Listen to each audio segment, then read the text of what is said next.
Hecho de los Apóstoles, capítulo 5. Otro hombre llamado Ananías, de acuerdo con su esposa Safira, vendió también una propiedad. Pero se guardó una parte del dinero, siempre de acuerdo con su esposa, la otra parte la llevó y la entregó a los apóstoles. Pedro le dijo: Ananías, ¿por qué has dejado que Satanás se apoderara de tu corazón? Te has guardado una parte del dinero, porque intentas engañar al Espíritu Santo. Podías guardar tu propiedad y, si la vendías, podías también quedarte con todo. ¿Por qué has hecho eso? No has mentido a los hombres, sino a Dios. Al oír Ananías estas palabras, se desplomó y murió. Un gran temor se apoderó de cuantos lo oyeron.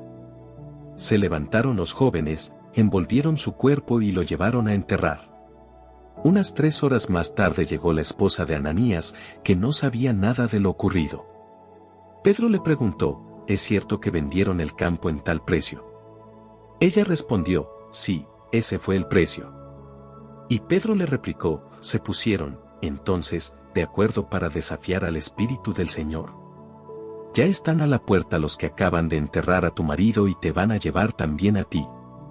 Y al instante Safira se desplomó a sus pies y murió.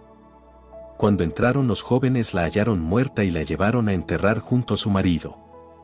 A consecuencia de esto, un gran temor se apoderó de toda la iglesia y de todos cuantos oyeron hablar del hecho. Por obra de los apóstoles se producían en el pueblo muchas señales milagrosas y prodigios. Los creyentes se reunían de común acuerdo en el pórtico de Salomón. Y nadie de los otros se atrevía a unirse a ellos, pero el pueblo los tenía en gran estima. Más aún, cantidad de hombres y mujeres llegaban a creer en el Señor, aumentando así su número.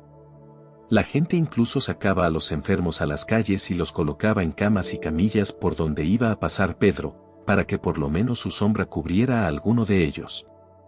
Acudían multitudes de las ciudades vecinas a Jerusalén, trayendo a sus enfermos y a personas atormentadas por espíritus malos, y todos eran sanados. El sumo sacerdote y toda su gente, que eran el partido de los saduceos, decidieron actuar en la forma más enérgica. Apresaron a los apóstoles y los metieron en la cárcel pública. Pero un ángel del Señor les abrió las puertas de la cárcel durante la noche y los sacó fuera, diciéndoles: vayan, hablen en el templo y anuncien al pueblo el mensaje de vida. Entraron, pues, en el templo al amanecer, y se pusieron a enseñar. Mientras tanto el sumo sacerdote y sus partidarios reunieron al Sanedrín con todos los ancianos de Israel y enviaron a buscar a los prisioneros a la cárcel. Pero cuando llegaron los guardias no los encontraron en la cárcel. Volvieron a dar la noticia y les dijeron: hemos encontrado la cárcel perfectamente cerrada y a los centinelas fuera, en sus puestos, pero al abrir las puertas, no hemos encontrado a nadie dentro. El jefe de la policía del templo y los jefes de los sacerdotes quedaron desconcertados al oír esto y se preguntaban qué podía haber sucedido. En esto llegó uno que les dijo: los hombres que ustedes encarcelaron están ahora en el templo enseñando al pueblo. El jefe de la guardia fue con sus ayudantes y los trajeron, pero sin violencia, porque tenían miedo de ser apedreados por el pueblo. Los trajeron y los presentaron ante el consejo. El sumo sacerdote los interrogó diciendo: les habíamos advertido y prohibido enseñar en nombre de ese. Pero ahora en Jerusalén no se oye más que la predicación de ustedes, y quieren echarnos la culpa por la muerte de ese hombre. Pedro y los apóstoles respondieron: hay que obedecer a Dios antes que a los hombres. El Dios de nuestros padres resucitó a Jesús, a quien ustedes dieron muerte colgándolo de un madero. Dios lo exaltó y lo puso a su derecha como jefe y salvador, para dar a Israel la conversión y el perdón de los pecados. Nosotros somos testigos de esto, y lo es también el Espíritu Santo que Dios ha dado a los que le obedecen. Ellos escuchaban rechiñando los dientes de rabia y querían matarlos. Entonces se levantó uno de ellos, un fariseo llamado Gamaliel, que era doctor de la ley y persona muy estimada por todo el pueblo. Mandó que hicieran salir a aquellos hombres durante unos minutos.